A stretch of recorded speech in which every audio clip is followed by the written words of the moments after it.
Hi friends, welcome to தியா சமையல். இன்றைக்கி என்ன சமைக்க போகிறோன்னா, ரொம்ப சிம்பிள், ரொம்ப டேஸ்ட், அதே சமயத்தில் ரொம்ப ஈஸியாக செய்யக்கூடிய பருப்பு குழம்பு தான் பண்ண போகிறோம். பருப்பு குழம்பு சூடான சோறில் போட்டு நெய் விட்டு நல்லா பிசைஞ்சு சாப்பிட்டு பாருங்கள், அவ்வளோ டேஸ்ட்டாக இருக்கும். குழந்தைங்கலேருந்து பெரியவங்க வரைக்கும் ரொம்ப விரும்பி சாப்பிடுவாங்க. வாங்க எப்படி செய்கிறதுன்னு பார்க்கலாம். அதுக்கு முன்னாடி இப்போ தான் ஃபர்ஸ்ட் டைம் என் சேனலை பார்க்குறீங்கன்னா என் சேனலை சப்ஸ்கிரைப் பண்ணிவிட்டு பக்கத்தில் இருக்க பெல் ஐக்கானை கிளிக் பண்ணிவிட்டு வாங்க. ஒரு கிளாஸ் துவரம்பருப்பு எடுத்திருக்கேன். கிராம்னு பார்த்தீங்கன்னா 100 கிராம் இருக்குது. அதை குக்கரில் சேர்த்து நல்லா கழுவி எடுத்துக்கோங்க. நல்லா கழுவி எடுத்த பிறகு பருப்பு முழுகிற அளவுக்கு தண்ணி சேர்த்துக்கோங்க. 10லேருந்து 15 சின்ன வெங்காயம் சேர்த்துக்கோங்க. 10 பல்லு பூண்டு சேர்த்துக்கோங்க.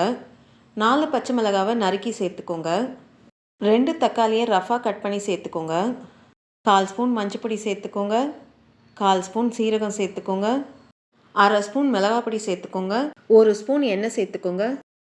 எல்லாத்தையும் சேர்த்து நல்லா கலந்து விட்டுக்கோங்க. உப்பு இப்போ சேர்க்க வேண்டாம், நம்ம கடைசியாக சேர்த்துக்கலாம். நல்லா கலந்து விட்டு இப்போ மூடி போட்டு ஒரு 3லேருந்து 4 விசில் விட்டு எடுத்துக்கோங்க.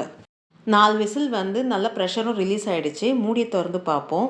பருப்பு நல்லா வெந்து வந்திருக்கு. சூடாக இருக்கும் போதே கரண்டி விட்டு நல்லா மிக்ஸ் பண்ணி விட்டிங்கன்னா ஒன்றும் பாதியமாக நல்லா மசிஞ்சு வந்துடும். பருப்பை ஒன்றும் பாதியமாக மசிச்சு விட்டாச்சு. இப்போ இது ஒரு ஓரமாக வச்சுக்கோங்க. தாளிக்கு ஒரு பேன் எடுத்துக்கோங்க. பேன் நல்லா சூடான பிறகு 1 ஸ்பூன் எண்ணெய் சேர்த்துக்கோங்க. 1 ஸ்பூன் நெய் சேர்த்துக்கோங்க. நெய்யும் எண்ணெயும் நல்லா சூடான பிறகு 1/4 ஸ்பூன் கடுகு சேர்த்துக்கோங்க. 1/4 ஸ்பூன் உளுந்து சேர்த்துக்கோங்க. 1/4 ஸ்பூன் சீரகம் சேர்த்துக்கோங்க. 3 காஞ்ச மிளகாவை சேர்த்துக்கோங்க. கொஞ்சம் கருவேப்பிலையை சேர்த்துக்கோங்க.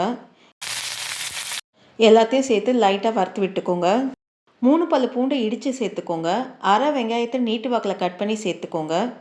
வெங்காயம் சேர்த்து நல்லா வதக்கி விட்டுக்கோங்க. வெங்காயம் நல்லா கலர் சேஞ்ச் ஆகி வரணும், அந்த அளவுக்கு நல்லா வதக்கி விடணும். வெங்காயம் நல்லா கோல்டன் ப்ரௌன் கலர் வர அளவுக்கு நல்லா வதக்கி விட்டாச்சு. இப்போது நம்ம வேக வச்ச பருப்பை இதில் சேர்த்துக்கலாம். குக்கரில் கொஞ்சமாக தண்ணி சேர்த்து குக்கரை அலசி அதையும் இதில் சேர்த்துக்கோங்க. எல்லாத்தையும் ஒன்று சேர நல்லா மிக்ஸ் பண்ணி விட்டுக்கோங்க. நல்லா மிக்ஸ் பண்ணி விட்டுட்டு இப்போ தேவையான அளவு உப்பு சேர்த்துக்கோங்க. உப்பு சேர்த்து நல்லா கலந்து விட்டுக்கோங்க.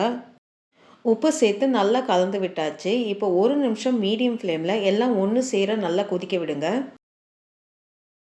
1 நிமிஷம் மீடியம் ஃப்ளேமில் எல்லாம் ஒன்று சேர நல்லா கொதிக்க விட்டாச்சு.